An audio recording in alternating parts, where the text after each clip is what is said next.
kalian duduk dengan benar, lurus rapi. Sebelum berjalan kita mulai. Saya minta Assalamualaikum warahmatullahi taala wabarakatuh. Waalaikumsalam warahmatullahi wabarakatuh.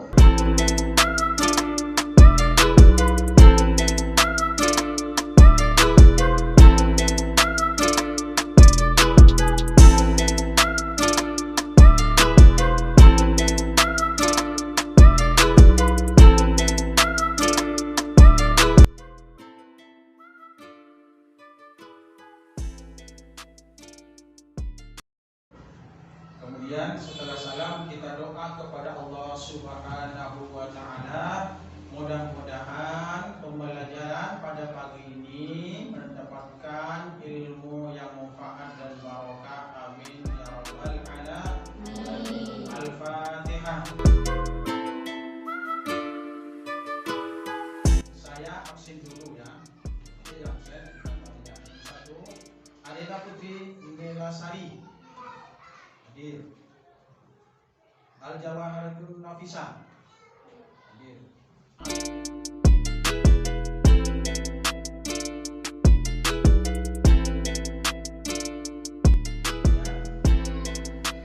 Sebelum saya melanjutkan pembelajaran pada pagi hari ini, kami akan memberikan sedikit motivasi pada kalian tentang masalah kurban.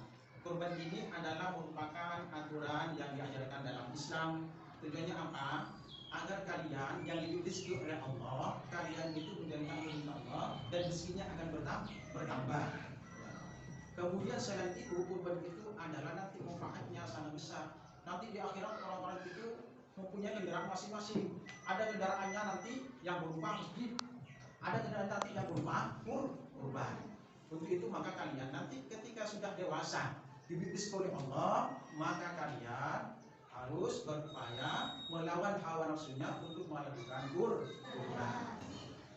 Kemudian nanti saya akan buat diskusi. Sebelum saya lanjutkan kepada tujuan pembelajaran, saya akan berikan beberapa jawaban kepada masing-masing kelompok. Ya. Kelompok 2. Kemudian ini kelompok 3. Ini nanti saya minta setelah saya selesai menjelaskan, kalian mendiskusikan masing-masing kelompok. Ini saya sebut kelompok 1, 2, dan 3. Baik anak-anak, kita mulai pembelajaran kurban pada pagi hari ini.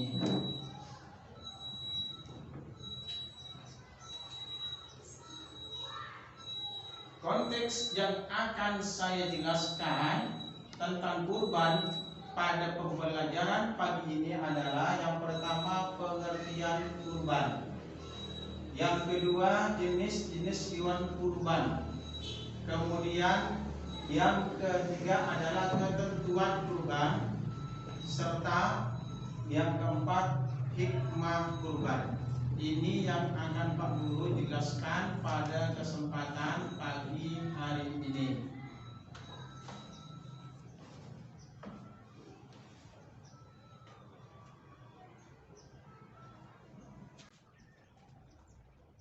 Nah, pengertian kurban ada dua. Ya.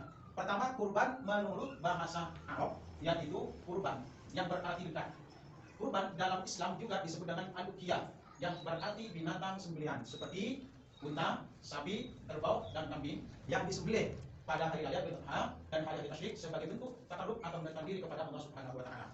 Yang kedua, kurban menurut istilah yaitu menyembelih hewan tertentu pada hari raya Idul Adha sebagai bentuk ibadah kepada Allah Subhanahu wa taala. Ini definisi kurban, dan kalian harus memahami, mengetahui agar kalian dalam berkurban itu niatnya lurus ikhlas karena Allah Subhanahu wa taala. Kemudian kalian setelah mengetahui pengertian kurban, maka juga kalian harus tahu hukum kurban. Kurban itu hukumnya adalah sunnah muakkad. Sunnah muakkad artinya sunnah yang sangat dianjurkan di dalam agama Islam. Lalu setelah kalian memahami hukum kurban, maka kalian juga harus tahu dasar kurban itu dari mana. Dasar kurban yang pertama adalah dari Al-Quran. Allah Subhanahu wa taala telah mensyariatkan kurban dengan firman-Nya, sesungguhnya kami telah memberikan kepadamu nikmat yang banyak, maka dirikanlah salat karena Tuhanmu dan berkurbanlah. Sesungguhnya orang-orang yang membencimu dialah yang terputus. Quran surat Al-Kautsar ayat 1 sampai 3. Demikian juga Allah menyampaikan dalam Al-Qur'an yang artinya, dan telah kami jadikan untuk kamu unta-unta itu sebagai syiar Allah, kamu banyak memperoleh kebaikan daripadanya, maka sebutlah nama Allah ketika kamu menyembelih kurban. Surat ayat 36. Kemudian setelah kalian mengetahui dari kurban, maka juga kalian harus memahami jenis kurban yang boleh dijadikan kurban. Kemudian juga hewan-hewan yang tidak boleh dijadikan kurban. Yang pertama, hewan yang boleh dijadikan kurban adalah unta. Unta boleh dijadikan kurban jika berumur 5 tahun lebih. Jika unta itu tidak sampai umur 5 tahun, maka tidak boleh dijadikan hewan kurban. Walaupun itu sudah berupa unta, tapi karena umurnya tidak sampai, maka tidak boleh dijadikan kurban. Kemudian yang kedua, hewan yang boleh dijadikan kurban adalah sapi. Sapi boleh dijadikan hewan kurban jika sudah berumur 2 tahun lebih. Jika sapi tidak sampai umur 2 tahun lebih, maka tidak boleh dijadikan kurban. Kemudian yang ketiga adalah kambing. Kambing juga boleh dijadikan hewan kurban jika kambing itu sudah berumur 1 tahun. Jika kalian punya kambing masih berumur 9 bulan, maka tidak boleh dijadikan kurban. Lalu kemudian kalian juga harus paham dan mengerti hewan yang tidak boleh dijadikan kurban. 1. Hewan yang tidak bisa dijadikan kurban adalah yang berpenyakit terlihat dengan jelas. Misalkan kalian punya unta, punya sapi, umurnya cukup, tapi dia sakit, maka kalian tidak boleh menjadikan unta atau kambing itu dijadikan hewan kurban. Yang kedua adalah yang buta dan jelas terlihat butanya. Kalian punya hewan, punya kambing, punya sapi, punya unta, ternyata sapinya, untanya adalah buta, maka tidak boleh juga dijadikan kurban. Kemudian yang ketiga adalah yang sumsum tulangnya tidak ada karena kurus sekali. Punya kambing, punya sapi, punya unta tapi kurus, maka kalian tidak boleh menjadikan kambing, sapi, unta kalian kurus dijadikan kurban, walaupun nanti cukup umurnya. Ya. Kemudian yang selanjutnya yang keempat adalah hatmat. Hatmat itu adalah hewan yang ompong di kehidupannya seluruhnya, pada dirinya ompong, maka hewan itu pun tidak boleh dibuat atau dijadikan kurban. Selanjutnya yang kelima adalah asmat. Asmat itu adalah hewan yang kulit tanduknya pecah atau tanduknya itu patah. Walaupun cukup umur, ya, walaupun gemuk, tapi karena patah tanduknya, maka juga tidak boleh dijadikan hewan kurban. Kemudian yang keenam adalah taulat. Taulat itu hewan yang mencari makan di perkebunan, tidak digembalakan, itu juga tidak boleh dijadikan kurban. Kemudian yang ketujuh adalah jarbak. Jarbak itu hewan yang banyak penyakit kumisnya. Kalian punya kambing, punya sapi, punya unta, tapi banyak kumisnya. Lalu kalian ingin dijadikan kurban, itu tidak boleh. Inilah anak hewan-hewan yang tidak boleh dijadikan kurban. Nah, ini contoh-contoh hewan yang cacat, artinya yang tidak boleh dijadikan kurban, yang tadi Pak Guru baca. Ya, kalian lihat, ini yang pertama di atas, matanya, bentar, ya. Ini tidak boleh dijadikan kurban, walaupun ini tuh itu gemuk, ya, tidak boleh dijadikan kurban. Kalian lihat, kambing ini yang sangat kurus, ya kan? Tanduknya ada, telinganya ada, ekornya juga ada, tapi kurus sumsumnya tidak ada, maka tidak boleh dijadikan kurban. Lagi, ini di atas, tanduknya patah, ya kan? Binatang yang tanduknya patah, maka tidak boleh dijadikan hewan kurban. Kemudian contoh yang terakhir di bawah itu adalah binatang yang banyak kumisnya. Ya, ada binatang kan? Nah, ini juga tidak boleh dijadikan kurban. Inilah binatang-binatang atau hewan yang tidak boleh dijadikan kurban karena cacat. Berikutnya ketentuan kurban. Di antara ketentuan kurban adalah waktu penyembelihan. Untuk kurban disyaratkan tidak disembelih sesudah terbit matahari pada hari raya Idul Adha. Sesudah itu boleh menyembelihnya di hari-hari mana saja yang termasuk hari-hari tasyrik, baik malam ataupun siang. Setelah 3 hari tersebut tidak ada lagi waktu penyembelihan kurban. Begini, setelah matahari terbit, kalian tidak boleh langsung menyembelih kurban, walaupun itu sudah masuk hari raya kurban atau hari Idul Adha. Kapan waktunya? Setelah kalian nanti selesai melakukan ibadah sholat Idul Adha, baru kalian nanti boleh menyembelih kurban. Sampai kapan? Sampai hari tasyrik. Hari tasyrik itu apa saja? Tanggal 11, tanggal 12, tanggal 13 bulan Dzulhijjah. Setelah 13 ini waktu asar, kalian tidak boleh lagi menyembelih kurban. Dan itu bisa terjadi waktunya dengan hari raya berarti 4 ya. Waktu hari raya 10, 11, 12, 13, 14, 13, 11, 12, 13. Nah, setelah tanggal 13 setelah asar, maka kalian tidak boleh menyembelih kurban. Lalu ketentuan hewan kurban itu bisa dijadikan berapa orang? Ya, ketentuan sapi. Sapi 1 ekor bisa digunakan 7 orang. Ya. Jadi misalkan Saudara Ahmad ingin menyembelih kurban, maka bisa banyaknya dan seterusnya pokoknya 7 orang. Tidak boleh lebih dari 7 orang. Kalau kurang dari 7 orang boleh, tapi kalau lebih tidak boleh. Terus sapi 1 bisa digunakan 7 orang. Kedua, ketentuan unta juga begitu. 1 unta dapat digunakan 7 orang. Kemudian kambing 1 hanya dapat digunakan 1 orang. Tidak boleh 7 orang, karena kambing itu kecil. Ya, nanti kalau tidak bisa kuat lagi 7 orang. Makanya kambing cukup digunakan 1 orang lagi. Kemudian berikutnya, setelah kalian mengetahui waktu penyembelihan, mengatur ketentuan kurban, maka kalian juga harus memahami tata cara dalam menyembelih kurban. Yang pertama adalah menyebut nama Allah dengan ucapan Bismillahirrahmanirrahim. Kemudian cara yang kedua adalah membaca sholawat. Sholawat itu banyak macamnya. Di antaranya adalah Allahumma sholli ala sayyidina Muhammad. Boleh terserah mana saja sholawatnya. Yang penting waktu menyembelih membaca sholawat. Kemudian yang ketiga dirobohkan kurban tersebut ke arah kiblat, barat. Kemudian yang keempat membaca takbir sebanyak 3 kali. Allahu akbar, Allahu akbar, Allahu akbar. La ilaha illallah, Allahu akbar, Allahu akbar, walillahil hamd. Itu ya, sebanyak 3 kali. Kemudian yang kelima, cara menyembelih itu harus menggunakan pisau yang banyak.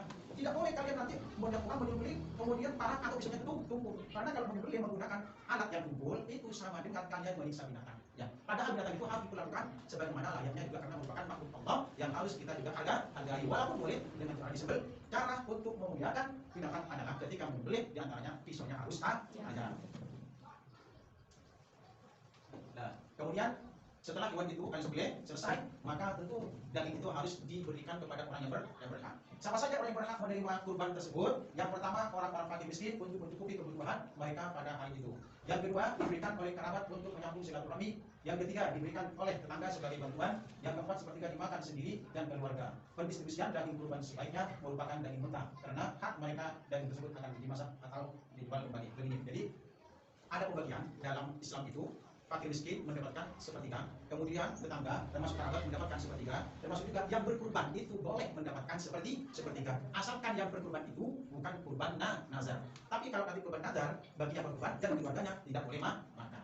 Dan daging kurban itu sebaiknya diberikan secara mentah, tidak usah dimasak. Berikutnya adalah hikmah kurban atau manfaat dari kurban itu apa? Yang pertama adalah menambah keimanan kepada Allah Subhanahu wa Ta'ala. Dengan berkurban kalian akan semakin cinta dengan Allah. Yang kedua akan menambah keimanannya kepada Allah. Salah satu cara keimanan kalian adalah membeli hewan kurban. Yang ketiga adalah dengan berkurban berarti seseorang telah bersyukur kepada Allah Subhanahu wa Ta'ala atas segala rahmat dan karunia yang telah dilimpahkan pada dirinya. Karena yang memberikan rezeki kepada kalian itu adalah Allah. Kalian hanya berusaha tapi Allah memberikan rezeki. Maka rezeki itu harus dijalankan sesuai apa yang diminta atau diperintahkan Allah. Di antaranya dengan cara kalian berkurban. Kemudian terakhir dengan berkurban berarti seseorang telah berbakti kepada orang lain di mana tolong menolong, kasih mengasih dan rasa solidaritas dan toleransi memang dianjurkan oleh agama Islam. Kita hidup di dunia ini juga butuh dengan orang lain karena kita makhluk sosial. Membantu kepada orang lain adalah ajaran dalam Islam.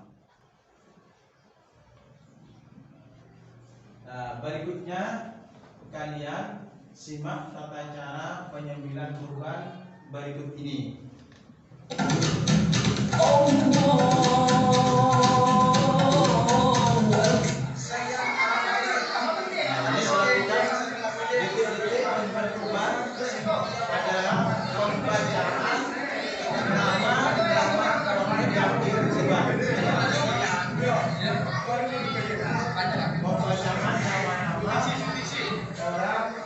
Yang ikut berkurban.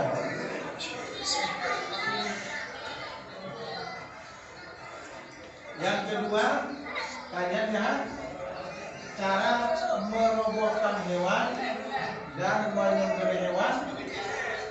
Nanti diarahkan ke arah kiblat. Ini, nah ini sudah selesai sembelih. Ini arahnya ke arah kiblat.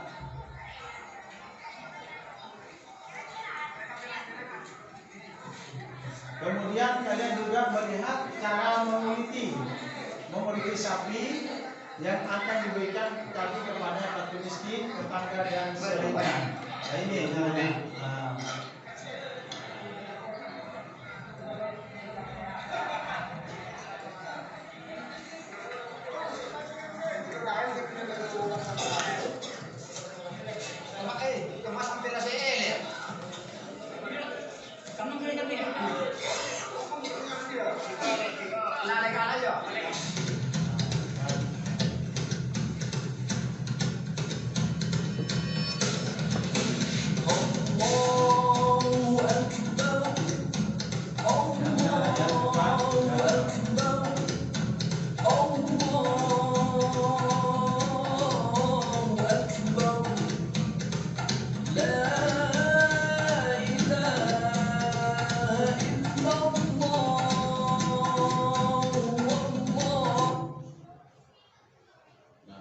Demikian anak-anak pembelajaran kurban pada pagi hari ini.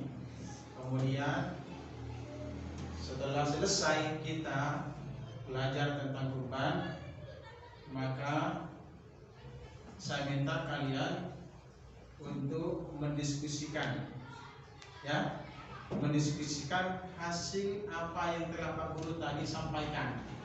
Ya, saya bagi kelompok tadi, saya sudah berikan tadi lembar jawab, lembar kertas, kelompok 1, kemudian kelompok 2, kemudian akan kelompok di kelompok 3. Saya persilakan kalian untuk berdiskusi dulu. Ya. Saya minta nanti hasil diskusi masing-masing untuk dibaca ke depan ketua kelompok masing-masing. Hasilnya ya, dari kelompok 1, 2, dan 3, hasilnya saya minta untuk dibacakan ke depan. Ya, silakan dimulai diskusinya. Kelompok 1, 2, dan 3, silakan diskusikan apa yang boleh didiskusikan bersama. Ini diskusi begini loh, sana. Ya, terus diskusi. Silakan, terserah apa yang ingin kalian diskusikan kelompok masing-masing. Ya, bisa mengajukan pendapat, nggak apa-apa. Hanya bicara. Ya.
Saya kira kalau diskusinya saya anggap cukup ya. Masing-masing kelompok saya minta untuk membacakan hasil diskusinya. Dimulai dari kelompok 1.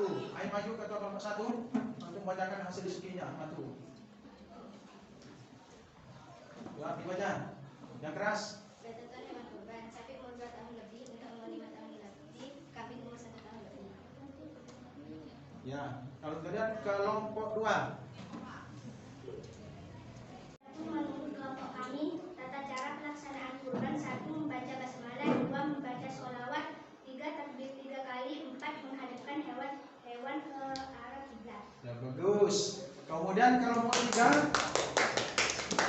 Hasil diskusinya tolong dibaca. Menurut kelompok kami, definisi dari kurban adalah beribadah kepada Allah dengan cara mendekatkan diri kepada Allah. Ya, bagus. Saya kira masing-masing kelompok diskusinya saya kira sudah bagus ya. Hasil diskusinya mereka kalian semua saya anggap itu bagus. Kemudian setelah itu, setelah diskusi, maka kita adakan evaluasi tanya jawab ya, tanya jawab, dan bisa duduknya kembali seperti semula.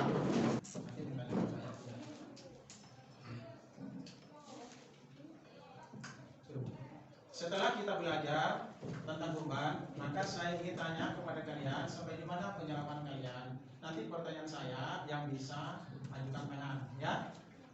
Saya tanyakan, hewan yang dapat atau jenis hewan yang boleh dijadikan kurban ada berapa? Oh ya, silakan Nabila. Yang pertama, sapi, unta, kerbau, kambing. Yang bagus. Ya. Pertanyaan yang kedua, sapi dapat digunakan berapa orang? Oh ya, silakan. 7 orang. Ya, bagus.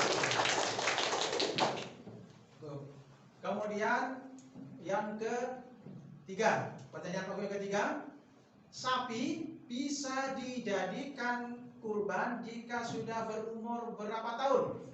Ya, silakan Nadia. 2 tahun lebih. Ya, betul semua. Ya, bagus. Semuanya bisa menyerap setelah saya tanyakan, ternyata kalian bisa menjawab. Lalu berikutnya saya ingin minta kepada kalian, ada yang bertanya? Oh ya, Nabila, silakan tanya. Adakah hewan yang boleh dikurbankan selain sapi, kambing, dan unta? Ya. Pertanyaan Nabila, adakah hewan yang boleh dijadikan kurban selain kambing, unta, dan sapi? Ada. Yaitu apa? Ada yang tahu anak? Adalah kerbau, ya kan? Kerbau. Jadi sapi, unta, kerbau, kambing. Ya, ya, bagus pertanyaannya, Nabila. Mungkin ada lagi yang mau bertanya? Oh, silakan. Ya. bolehkah berkurban dengan sapi atau kambing betina? Bagus pertanyaannya. Bolehkah berkurban sapi atau kambing betina? Boleh, tidak apa-apa. Walaupun betina boleh dijadikan hewan kurban. Bagus pertanyaannya. Kemudian yang terakhir mungkin satu lagi. Ada yang bertanya? Oh ya, silakan. Wardah, ya silakan.